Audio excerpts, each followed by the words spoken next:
તો એકદમ જોરદારનો વરસાદ પડી રહ્યો છે અને વાગી ગયા છે હમણાં 7.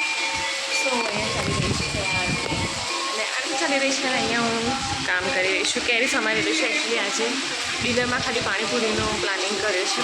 પાણીપુરી બનાવીશું અને 3 ફ્લેવરનું પાણી બનાવું છું. એક તીખું અને એક મીઠું આંબલીવાળું અને બસ એક લસણવાળું પાણી બનાવવાનું છે. બસ 3 પાણી હું બનાવું છું.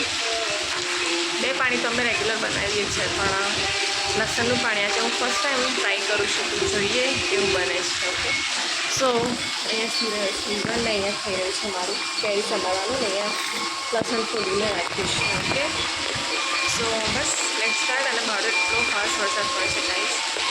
નાવાની ઈચ્છા છે. વાવ મમ્મી બહુ મસ્ત વરસાદ પડે છે. ફાઇનલી અમે લોકોએ વરસાદમાં નાહી લીધું છે.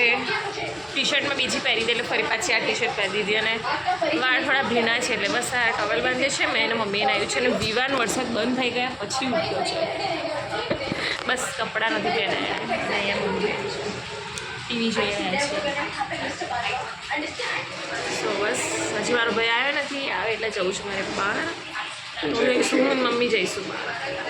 ઓકે સો હજી કંઈ તૈયારી કરી નથી. ખાલી કેરી એકલી કાપી છે. The next day.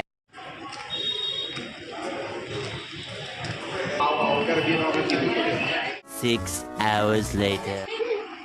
चलो शुरू करते हैं. पहले धागे को थोड़ा सा ढीला करो इस तरह से. देखो इसे अंदर डालो. Say hi. Hi. Yes, welcome back to Samruddhi Official Vlog, guys. થઈ ગયો છે ટાઈમ. સાંજના 6 વાગી ગયા છે. એકચ્યુઅલી સવારે એટલું બધું કામ હતું, બહારનું જ કામ હતું. तुम वापस आ गए तो सब कुछ कैसा रहा? ફોર્મ રિન્યૂ કરવાનું હતું ને તો એ કામ કર્યું પણ ગવર્મેન્ટનું કામ હોય છે તો 1-2 ધક્કામાં તો પતું જ નથી. બધા જાણે છે તો સેમ અમે પણ 2-3 ધક્કા ખાધા અને મારું કામ નથી થયું ફાઇનલી. હવે હજી જઈશું કાલે અને થોડું શરદી જેવું લાગે છે તો બસ ત્યાંથી આવીને અમે સૂઈ જ ગયા હતા અને હમણાં ઉઠ્યા છે. હમણાં જસ્ટ ચા નાસ્તો કર્યો છે અને વિવાન કરી રહ્યો છે નાસ્તો કરી રહ્યો છે અને જોઈ રહ્યો છે સિંચન. તો બસ હવે પણ ચા નાસ્તો થઈ ગયો છે. હજી બાકી છે કપડાં ધોવાના અને થોડા વાસણ છે. એટલે અમે પાણીપુરી બનાવી હતી. પાણીપુરીના 3 પાણી બનાવ્યા હતા. એક રેગ્યુલર બનાવ્યું હતું, એક ગાર્લિકનું હતું અને એક સ્વીટ હતું આંબલીવાળું, ગોળ આંબલીવાળું. રાઈટ સો વરસાદ એટલો પડતો હતો કાલે. પાણીપુરીનું પેકેટ બહારથી લઈ આવ્યા અને બટાકા અને ચણા બધું બોઇલ કરી લીધું. ઘરે જ બનાવી દીધું હતું પણ બસ લેટ પણ એટલું થઈ ગયું હતું અને જમવાનું બાકી હતું તો ફટાફટ અમે જમી લીધું. પાણીપુરી જ કાલે બનાવી હતી. બીજું કંઈ જ નથી બનાવવા કે કાલે કંઈ જ બનાવવાની ઈચ્છા નથી. તો બસ અમે વિચાર્યું કે પાણીપુરી ખાઈ લઈએ. બસ પાણીપુરી ખાઈ લીધી અને પછી સૂઈ ગયા. સો બસ એવું હતું કાલનું. તો કાલનું પણ શૂટ નથી થયું તો જોઈએ હવે આજે શું બનાવીએ છીએ. આજે કંઈક પ્લાનિંગ કરીએ છીએ, કંઈક સાદું ભોજન જમવાનું. તો જોઈએ છે શું જમીએ છીએ, શું બનાવશે. તો વાસણ હું ગોઠવી દઉં છું અને પાછળ છે મારી વિવાન.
8:30 થઈ ગયા છે અને જમવાનું પણ થઈ ગયું છે. હું બતાવી દઉં છું.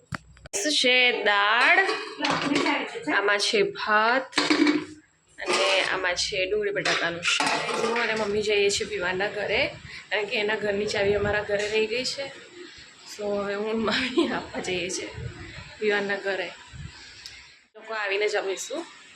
હમણાં નથી જમતા, થોડું બહાર હવે ફરી આવીએ વિવાનના ઘર સાઈડ અને પછી આવીને જમીશું. મેં ચેન્જ કરી દીધા છે એ કપડાં. ઓકે, સો બસ હવે જઈએ વિવાનના ઘરે. અમે લોકો આવતા હતા જ આપવા, અમે લોકો ચાવી આપવા જ આવતા હતા. કઈ નહીં, ચલો ભાઈ ચાવી આપવા માટે પણ બસ વિવાનના પપ્પા આવી ગયા અને લઈ ગયા ચાવી. તો હવે હા ઓકે, તો હવે જમવા બેસીએ છીએ.